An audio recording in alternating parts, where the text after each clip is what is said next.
ബോളിവുഡ് താരം സെയ്ഫ് അലി ഖാനെ ആക്രമിച്ച പ്രതി താനയിൽ പിടിയിലായി. ഹൗസ് കീപ്പിംഗ് ഏജൻസിയിൽ ജോലി ചെയ്യുന്ന പ്രതി മുഹമ്മദ് ഷെരീഫുൽ ഇസ്ലാം ഷഹസാദ് വിജയ്ദാസ് എന്ന പേരിലാണ് ഇന്ത്യയിൽ കഴിഞ്ഞിരുന്നത്. പ്രതി ബംഗ്ലാദേശ് പൗരനാണെന്ന് സംശയിക്കുന്നുവെന്നും ഇയാൾക്ക് ഇന്ത്യൻ രേഖകൾ ഇല്ലെന്നുമാണ് മുംബൈ പോലീസ് അറിയിച്ചിരിക്കുന്നത്. ये समझ में आया है कि ये आरोपी चोरी के इरादे से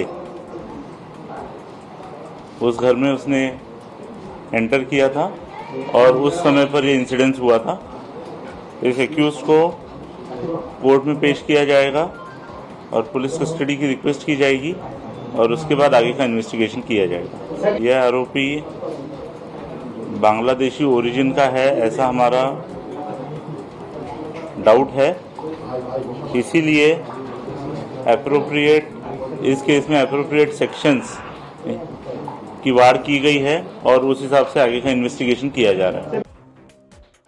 ശ്രീനാഥ് ചന്ദ്രൻ ഞങ്ങളുടെ പ്രതിനിധിയുണ്ട് മുംബൈയിൽ നിന്ന് വിവരങ്ങൾ നൽകാൻ. ശ്രീനാഥ്, സൈഫ് അലി ഖാനെ ആക്രമിച്ച സംഘത്തിലെ പ്രധാന പ്രതി പിടിയിലായത് ആയിരിക്കുന്നത് ഇപ്പോഴും ഈ ബംഗ്ലാദേശ് സ്വദേശിയാണ് എന്നാണോ മുംബൈ പോലീസ് പറയുന്നത്? എന്തൊക്കെയാണ് ഈ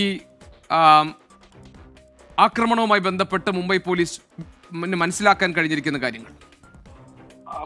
ഗോപീഷൻ ആക്രമണത്തിൽ നേരിട്ട് പങ്കെടുത്ത വ്യക്തിയാണ് ഇപ്പോൾ പിടികൂടിയത് എന്നതാണ് പോലീസ് പറയുന്നത്. മോഷണ ശ്രമത്തിനായി ഇയാൾ അവിടെ എത്തി. അവിടെ വെച്ചാണ് ഈ സംഘടന ഉണ്ടാവുന്നത്. അതിനിടെയാണ് നടനെ കുത്തുന്നത് എന്നതാണ് പറയുന്നത്. പക്ഷേ ഇയാൾക്ക് പുറകിൽ മറ്റാരെങ്കിലും ഉണ്ടോ, മറ്റേതെങ്കിലും തരത്തിൽ ആരുടെയെങ്കിലും സഹായം ഈ ഫ്ളാറ്റിനകത്തു നിന്നോ പുറത്തു നിന്നോ ഉണ്ടായോ, ഏതെങ്കിലും വലിയ ഗൂഢാലോചന ഇതിന് പിന്നിലുണ്ടോ തുടങ്ങിയ കാര്യങ്ങളൊന്നും തന്നെ ഒരു വ്യക്തത പോലീസ് ഈ ഘട്ടത്തിൽ നൽകുന്നില്ല. കാരണം പ്രതിയെ അറസ്റ്റ് ചെയ്ത് ഏതാനും മണിക്കൂറുകൾ ആവുന്നതേ ഉള്ളൂ. വിശദമായ ചോദ്യം ചെയ്യൽ ആവശ്യമുണ്ട് എന്ന് പറയുന്നു. ഇന്ന് തന്നെ കോടതിയിൽ ഹാജരാക്കിയതിനു ശേഷം കസ്റ്റഡിയിൽ വാങ്ങി കൂടുതൽ ചോദ്യം ചെയ്യേണ്ടിയിരിക്കുന്നു. ഇയാൾ ഒരു ബംഗ്ലാദേശി പൗരൻ തന്നെയാണ് എന്നതാണ് പോലീസിന്റെ പ്രാഥമികമായ ഒരു നിഗമനം. ഇന്ത്യൻ രേഖകളൊന്നും തന്നെ, ഇന്ത്യക്കാരനാണെന്ന് തെളിയിക്കുന്ന രേഖകളൊന്നും തന്നെ ഇയാളുടെ പക്കൽ ഉണ്ടായിരുന്നില്ല. വിജയ്ദാസ് എന്നൊരു കള്ളപ്പേരിലാണ് ഇയാൾ ഇന്ത്യയിൽ കഴിഞ്ഞിരുന്നതെന്ന് പോലീസ് പറയുന്നു.